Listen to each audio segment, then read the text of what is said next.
తాజాగా మర్రి చెన్నారెడ్డి మానవ వనరుల అభివృద్ధి కేంద్రంలో ఆదివారం ఉద్యోగులతో నిర్వహించిన సమావేశంలో సీఎం రేవంత్ రెడ్డి గారు పాల్గొన్నారు. సీఎం రేవంత్ రెడ్డి గారు మాట్లాడుతూ ప్రజల ఆకాంక్షల మేరకు ఏర్పడిన తెలంగాణ రాష్ట్రం కళ్ళ ముందు కనిపిస్తున్న వాస్తవమని, ఇది ఏ ఒక్క రాజకీయ పార్టీ సాధించిన విజయం కాదు అని, అలా చెప్పుకుంటే అది అసంబద్ధమే అవుతుంది అని అన్నారు.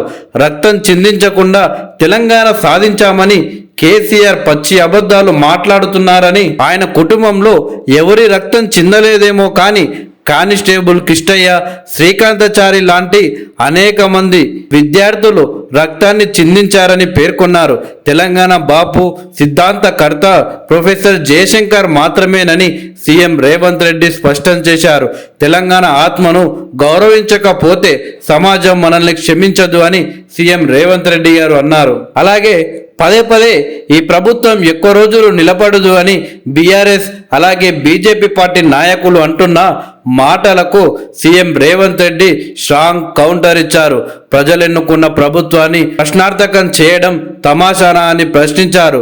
ప్రభుత్వం ఆషామాషిగా ఏర్పడలేదు అని, ప్రజలు ఎన్నుకున్న ప్రజా ప్రభుత్వం అన్నారు. ఇంకో 10 ఏళ్లు కాంగ్రెస్ పార్టీ అధికారంలో ఉండడం ఖాయమని సీఎం రేవంత్ రెడ్డి అన్నారు. ప్రధాన ప్రతిపక్ష నాయకుడికి నేను విజ్ఞప్తి చేస్తున్నా, ప్రజాస్వామ్యంపై గౌరవం, విశ్వాసం ఉండాలి. 95% మంది ఉద్యోగులు నిజాయితీగా పనిచేస్తున్నారు.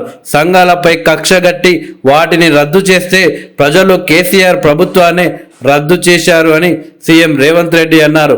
శాఖల వారీగా సంఘాలు ఉండాల్సిందే. మంత్రివర్గ సంఘం ఇకపై శాఖల వారీగా సమావేశాలు నిర్వహించి నిర్ణయం తీసుకుంటుంది.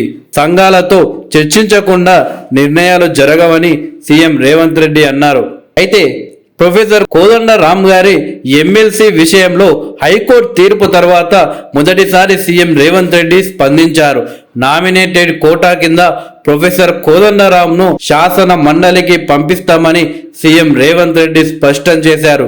గవర్నర్ ఆమోదంతో ఈ ప్రాసెస్ జరగాల్సి ఉన్నందున త్వరలోనే గవర్నర్ తమిళసైతో నేను మాట్లాడుతానని సీఎం రేవంత్ రెడ్డి చెప్పారు. ప్రొఫెసర్ కోదండరామ్ ఎమ్మెల్సీ అవ్వడానికి ఎలాంటి ఇబ్బందులు లేకుండా సాకారం చేస్తామన్నారు. ఆయన ఎమ్మెల్సీగా ఉంటే శాసన మండలికే గౌరవం దక్కుతుందని సీఎం రేవంత్ రెడ్డి అన్నారు. కేసీఆర్ అడ్డం పడ్డా గాని, ఆత్మాహుతి చేసుకున్నా గాని ప్రొఫెసర్ కోదండరామ్ గారిని ఎమ్మెల్సీ చేస్తాను అని సీఎం రేవంత్ రెడ్డి హామీ ఇచ్చాడు.